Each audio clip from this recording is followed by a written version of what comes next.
Welcome to the Lawson and Gift podcast. Make sure to hit that like button, share the videos, and subscribe. We're going to be going through some teams here and saying if we think they're a contender or a pretender.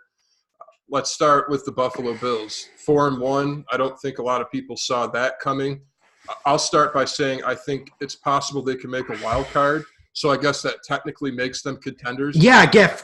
We're talking. Can they get to the playoffs? We got to say that right now. Can they get to the playoffs? And the Bills absolutely can, and they will. Which I'm surprised about. I mean, I know the schedule gets a little bit harder, but man, they still got games against the Jets, Dolphins. We know the Jets are going to be a little bit harder. But man, we've been telling everyone the last 2-3 years under McDermott, this defense is the real deal.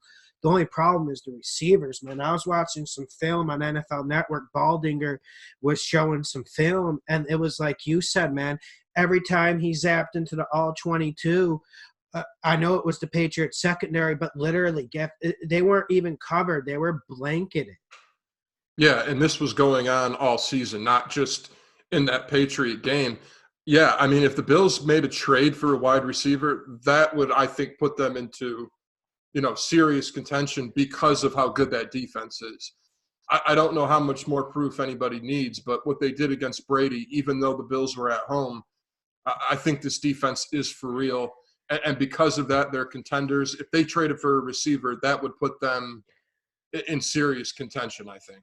Yeah, Giff. And the A.J. Green names just keeps popping up to me. I don't know why the Patriots aren't inquiring. I don't know why the 49ers aren't inquiring. I don't know why the Bills aren't inquiring. And even a team like the Raiders, who had to trade for Zay Jones, a 5th-round pick for him, I don't know why they're not inquiring. Maybe they are, maybe they aren't. I don't know if Mike Brown has A.J. Green on the trade list, but that's something we need to watch for those 4 teams because all could improve immensely with him. Yeah, and I would hate to see your Vikings lose somebody like Diggs. I don't think it will happen. We've seen a lot of teams inquire about him, but I don't think the Vikings are going to get rid of him. No. So let's move on to the Raiders. What do you think about them? Unfortunately, no, Geff. And it's that receiver position. And with Tyrod Williams being hurt, it's just there's been nothing out there. There's like Keelan Doss out there. There's just not a lot. We know Renfro's playing decent, but come on, dude, that's not enough to carry you. But a good thing, and here's another reasons why I felt like the Bills would make a wild card is there's really only 2 good teams in the AFC. It's the Patriots and Chiefs. I know some of these teams are pretty good behind them, but there's just 2 alpha males. There's 2 junkyard dogs in the AFC, and everyone else is fodder for them. That's why I don't want to rule the Raiders out, but until they get a real wide receiver in there and get another linebacker in there, I have to say they're pretenders. I agree with you about that. The defense has a lot to do with it for me. Now even Arden Key is hurt, and they lose Burfict to that suspension. I don't know how they're going to overcome that defensively when they play teams with better offenses. I think they're going to struggle. And then offensively, you're right. Even if they get the run game going, there's not a whole lot to throw the football to. So I 100% agree. They're pretenders. And I also agree with what you said about the AFC. This is a year where Pittsburgh's down, Baltimore is down, the Chargers are down. I don't even have the Chargers on our list for this video because I don't take them seriously. I don't take them seriously either. And with that, we'll move on to our next team, Houston Texans. What do you think? Of course, they're contenders, but because of the division they're in, and I know everyone wants to anoint the Colts right now, and they did have a great victory.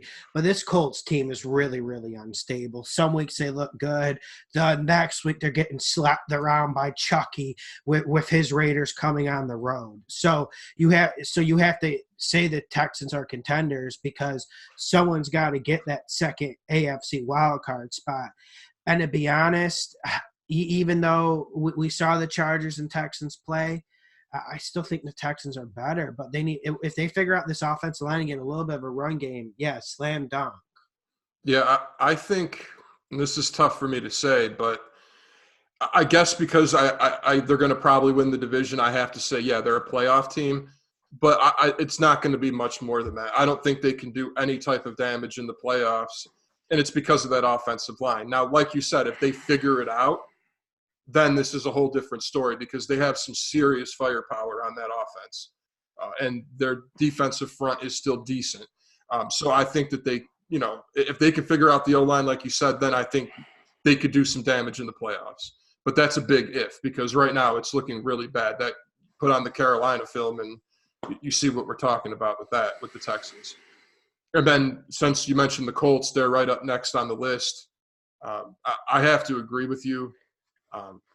I think if the defense was more consistent, I would feel better about the whole situation, but they aren't. You mentioned the Raiders game as an example.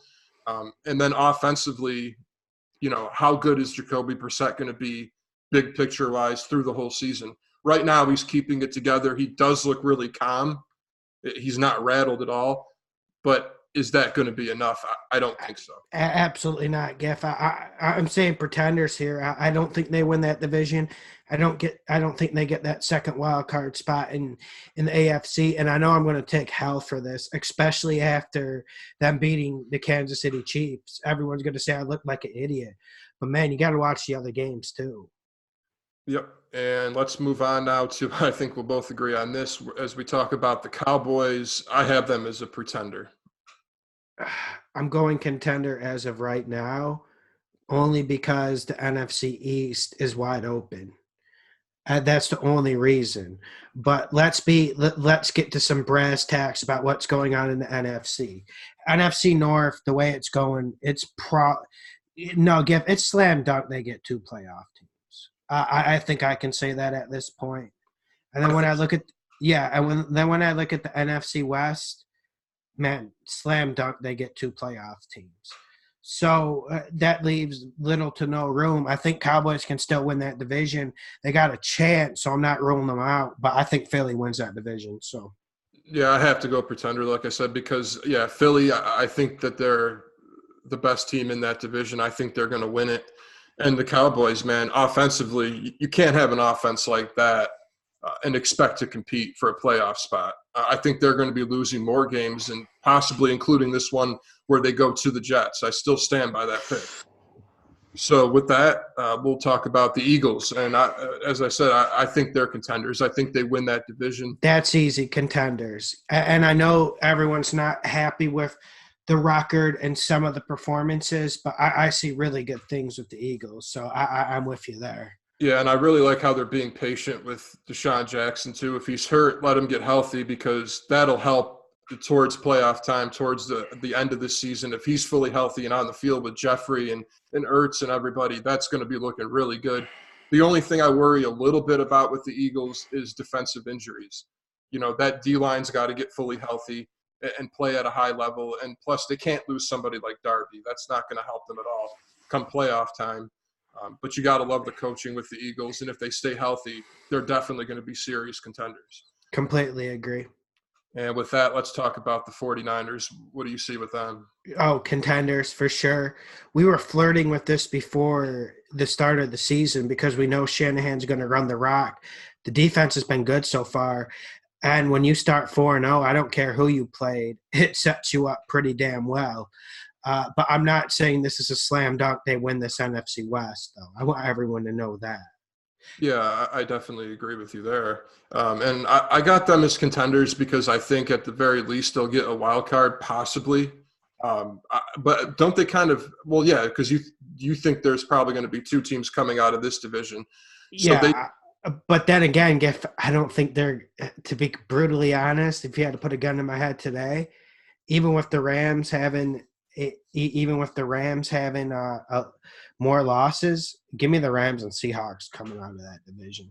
Yeah, because I'm at the point now where I think the 49ers have a chance at a wild card spot. But if they got into the playoffs, I don't see them being any type of threat. I would see them losing in the first round. So that's as far Same here. I think that needs to be said. And with that, you just mentioned the Seahawks, and I have to take them seriously because of Russell Wilson. But in the playoffs, though, I can't trust that defense. And that's really what it comes down to me. There are things offensively for this team that could get a little bit better, and that'll help them offensively. Like if DK Metcalf keeps getting better, that'll help them. If the run game continues to get better with Carson, that'll help them. But that's still stuff that has to develop. But Russell Wilson's playing at a high level. I'm just worried about MVP that level. Yes, he is. I'm just worried about that defense when it comes time to play the juggernauts of this league. I think that's when they're going to struggle. I agree, but luckily, if you're in the NFC West, you get a pretty easy schedule this year. So give me them as a contender because Russell Wilson is MVP. I think it's either him or McCaffrey, to be completely honest thus far. Give me the Seahawks because of Russell America Wilson. All right, let's talk about somebody that's close to them. As you just said, the Rams. I have them as contenders, but this is about me looking ahead and saying they're going to get everything back on track. The defense is going to hunker down and play better, especially in the secondary. And then, Gurley can be a little bit banged up now, but I'm hoping when they need him down the stretch of the regular season and in the playoffs, that's when everything's going to start to click for them. Yeah, Rams can still make it to a Super Bowl. I know we've seen some troublesome performances, but I also saw a very valiant performance where they lost. But I don't think Zerline fails them again in a similar situation. Give me the Rams as contenders. This is slam dunk. All right, and then let's talk about the Packers. I have to think that they're contenders, but I'm a little bit worried about this offense, though. I like Aaron the Game Rodgers. Who doesn't? But what do you think about their weapons? Is there enough? I'm not. There's not enough for me, but I think they have enough to win. I think they win this division. It was my preseason pick. I still think they find a way to win this division because of Aaron the Game Rodgers. But I do have to repeat this. I'm under no illusions that they're going to have a run game when it's time, when it's November, when it's December. I'm picking them because Aaron the Game Rodgers and Mike Patton and a young, vicious secondary. So, I guess we should probably stay right in that division then. We'll talk about the Vikings next. And Lawson, I mean, they're such a good football team, but I can't say they're contenders because of Kirk Cousins. Same here. Even if they beat Philly and they're 4-2, they got to play the Bears again. They got to play the Packers again. They got to play the Lions twice. That doesn't sound good for Kirk Cousins. No. And Kirk Cousins, throughout his career, he's good against people like the Giants. He's good when Miami comes to town. He's good when the Texans come to town, for instance. He can beat average teams like that even. But when it comes down to beating the great teams, absolutely no gift. Too much clutter in this division. I agree. And it's such a shame, though, because I really like a lot of elements with the Vikings. It's just the quarterback position there. And the Bears, I think they're pretenders. And obviously I have to go back on what my prediction was for them at the start of the season was to win the division. And I don't think that's going to happen now because offensively – there's just nothing clicking. I thought Matt Nagy was going to be a masterful play caller. Even if he is, you can't do much with Trubisky or Chase Daniel. I'm going contender because the defense is so damn consistent. But it is getting to the point where the offense might be too stagnant for that to even overcome. And at max, they're a 9-10 win team because you have to play some offense too. And then the last team in that division, the Lions. And I have to say pretender right now. Until I see them do something against a team that's fully healthy, that's a top-tier team, I can't put my hat and say, yeah, the Lions are a serious team. And everybody's ready to jump the gun on that with the Lions. I'm not. I mean, what have they really done? Yeah, the Philly game, but Philly had 3, 4, 5 injuries in that game. So, and just struggles against the Cardinals earlier on in the season. Nothing really tangible for me to hold on to with the Lions right now. I'm going pretender, but if they beat Green Bay, I'm changing my opinion. But yeah, at this point, I still think the Bears and the Vikings even have a better shot to get to that wild card besides them. Maybe the Lions win this division. I just don't see it, man. I just don't see enough team speed on defense. I don't see Patricia having great game plans as the year moves on. He's had some really good ones so far. I'm just not betting into that. And I do think he might lose motivation of the players. That's also a problem and something we've seen last year with him. So I'm going pretenders, and it's not going to be popular. Yeah, I have to agree. I mean, we got to see what Patricia does with this defense as the season goes on. Offensively, are they going to keep getting better with the run game? And then, then that'll open up everything else, obviously. But right now, I like the way Stafford's playing. I think that Marvin Jones is playing a little bit better than I expected to so far. But there are still a lot of things that we have to see from the Lions for me to say that they're serious or getting better. But like you said, this week, if they can go into Green Bay and win, I think that'll be an eye opener. And then I think it's time to give them some credit. I disagree with everybody who said that the Lions should have won that Chiefs game. I disagree with that entirely. I don't see how they think that. Yeah, I disagree with that as well. And this one, I don't really think we have to talk about this too much, but the Panthers. No, absolutely not. And again, Kyle Allen pulling this to playoff position. Come on, man. Are you sure he's not worried about scarves and funny hats, Lawson? He's yeah, those weird hats Cam Newton wears, they're so weird. Yeah, they really are. Yeah, and then people who are saying on the comment section that this is a great secondary because they're top 5 in passing yards. I just need to pause on that. Like, I really need to pause on that. Did you think Ryan Fitzpatrick was the 4th or 3rd best quarterback when he had the 2nd or 1st highest QBR when he was with the Jets? The one year they had Brandon Marshall. Did you think Ryan Fitzpatrick was the 2nd or 3rd best quarterback in the league? I mean, damn, man. And I asked, who have they played? Dude, they haven't played a really great quarterback yet. They haven't even played a good quarterback yet. That's where I'm at with the Panthers. And then someone goes, oh, well, Jameis Winston's top 5 in passing yards. What does that even mean? Dak is up there too. It means nothing. It means nothing, man. Like, at the end of the year, Kirk Cousins will find his way looking great in stats. Does that mean Kirk Cousins is, like, dangerous and that, Bradbury's the best corner in the league because he shuts down Kirk Cousins because Kirk Cousins is scared? Like, come on now. It needed to be addressed. I got respect for our fans. But, you take statistics in a big – you need more sample time. You don't give everyone Zoloft if you only test 10 people. You want to test 500, 1,000, 2,000, 10,000 people. That's why we have 16 weeks. Exactly. Jesus Christ. If you think the Tampa Bay Buccaneers have a top 5 passing attack in this league, you need to go take a fucking drug test.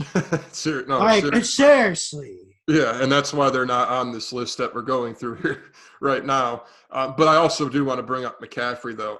He's been playing great, but at the same time, I mean, how long is that going to last? But it's worth saying because they are 3-2. They're looking good. I mean, but it's just this game against Tampa in London, it is tricky because Todd Bowles was the only man to stop Christian McCaffrey this year. So, I mean, it is tricky, and Kyle Allen's going to have to throw 30, 35 times this game. I don't know if it's not Arizona's secondary, even though Tampa Bay's secondary is nothing to write home about as well. Yep. So we're both on the same page. People need to just really, really pump the brakes with the Panthers. Jesus. And last team I got on my list, and if there's any that that I forgot, but the Saints. They're Super Bowl contenders. They're Super Bowl contenders. They are, and the fact that they're 4-1 right now without Breeze, that to me is a big defeat in itself for them. That's a big thing to overcome. And it's looking like Breeze is going to be aiming to come back, and that when they end up playing the Cardinals, I think in a couple weeks, or I can't remember. Yeah, after the bye week, they're thinking like, okay, I think they have this week's game, and then they got another game, then they got a bye week, then they're thinking Drew comes back after that. People are saying he might come back earlier than that. Personally, I think that would be ridiculous, and I think that would be Drew Brees having a giant ego because he doesn't want to see Teddy Bridgewater get shot. And I like Drew Brees, but me and you always know he's a bit of a complainer. He's a bit aggressive sometimes, a bit passive-aggressive at times. He needs to just sit down, come back after the bye week, and everything's going to be good. Let Teddy have some shine. Come on. Like, it's it, I'm no Teddy Bridgewater as a franchise quarterback guy. I'm certainly not getting on that soapbox. But man, just let him play these games, and you sit out until after the bye week. It's rather simple. Yeah, and he has as a backup. I think Teddy Bridgewater is doing a great job. But you're right. It's not like you need Drew Brees to come back against the Cardinals. You don't need that. You can get that win without him. So you're right. Let him rest. The way Kamara is playing, I think eventually Murray will find his role in this, and he'll get comfortable, and they'll both be clicking. I do disagree with everybody saying that the Saints defense is going to fall off, though. Why? Because they got ahead on Tampa and they let Tampa score a couple garbage touchdowns, that their defense is falling off. Yeah, so Jameis Winston pipes up stats when the game's already over. Yeah. Chris Godwin gets a BS, like 30-yard touchdown with like 10 seconds left in the game that's already decided. I'm supposed to take that seriously when I analyze games. Yeah, so I just wanted to point that out there too. I'm actually really impressed with the Saints on all sides right now with the fact that they're doing this without Brees. Here's the thing that's impressive, man. Davenport is actually emerging this year.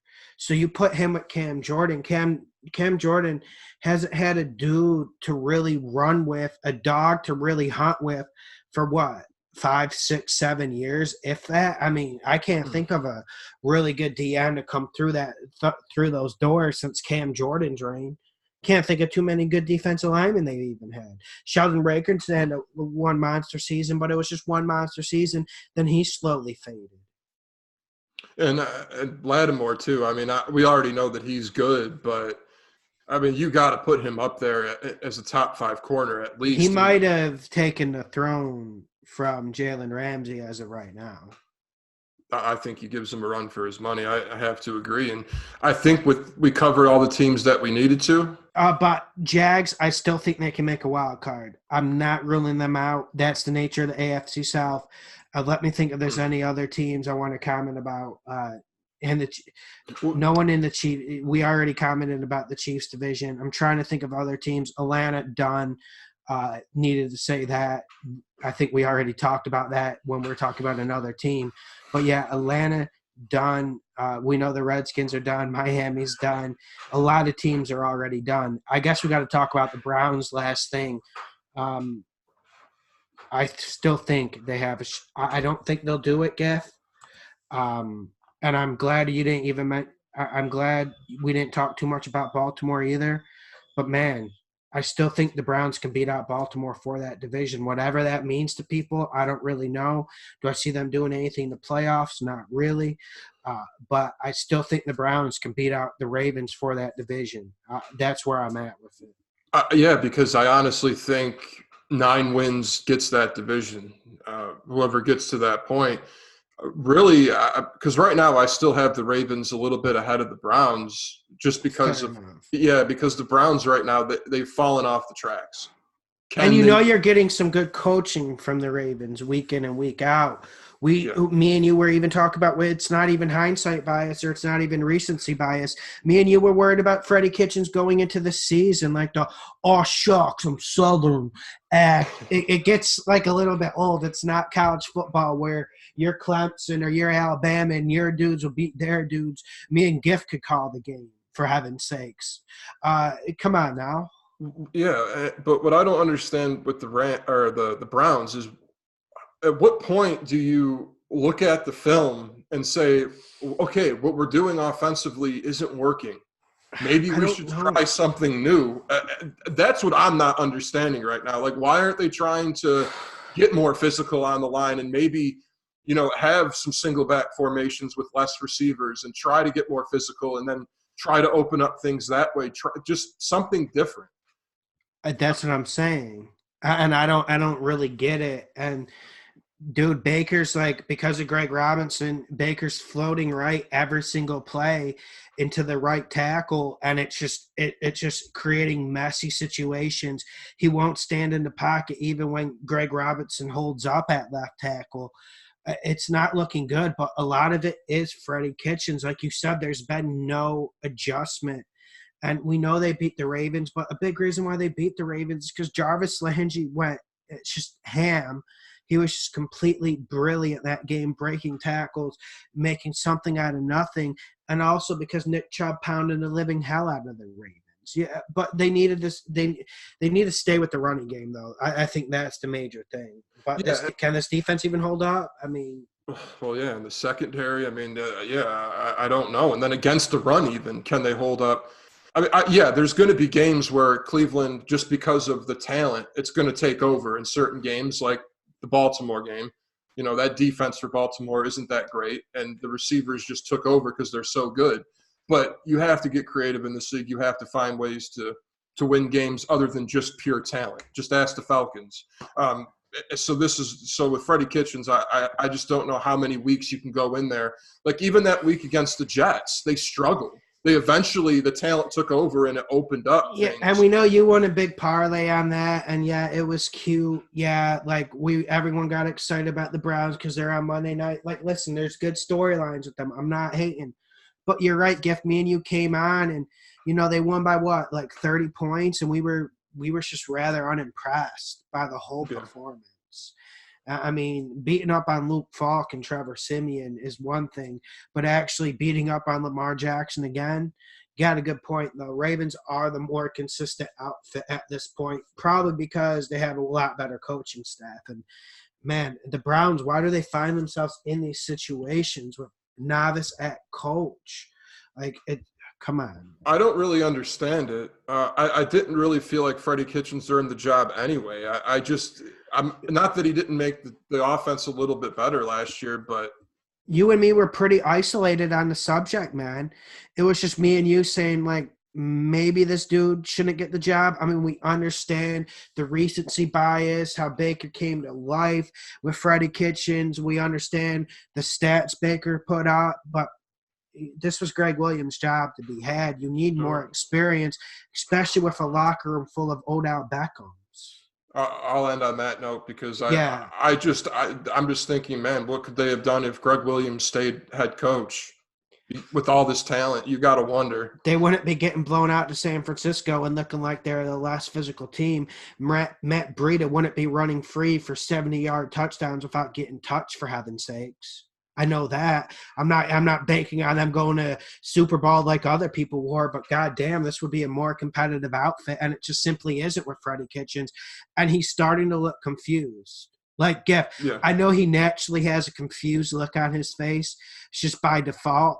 But this man is literally starting to look confused. And I feel bad for Baker at this point. Never thought I'd say that because me and you have been sick of this Baker stuff the last, like, 4 or 5 months. Got a little bit too much with all the commercials. Like, he's more popular than Pat Mahomes and like, Aaron Rodgers on commercials. It's just like I'm asking myself why. Yeah, and it's just also, because they're not even looking at Freddie Kitchens. They're blaming players. Like, okay, it's easy to blame Odell because he's prima donna and everything, but it's not his fault that they're this bad right now. It's not his fault at all. I don't think it's any player's fault. I'll tell you what, though. Blowout is happening from him. It's coming soon. We'll see some stuff on the sideline, I'm sure. How many 2-game catches is he going to take? Not too many. He's going to be getting in the face of the coaches and stuff, and definitely. And that's all I needed to say, because this Browns thing, even though I think they can win this weekend, it just doesn't look good long term. And with that, subscribe at the Lawson and Gift podcast. Make sure to hit that like button, share the videos. Thank you for listening.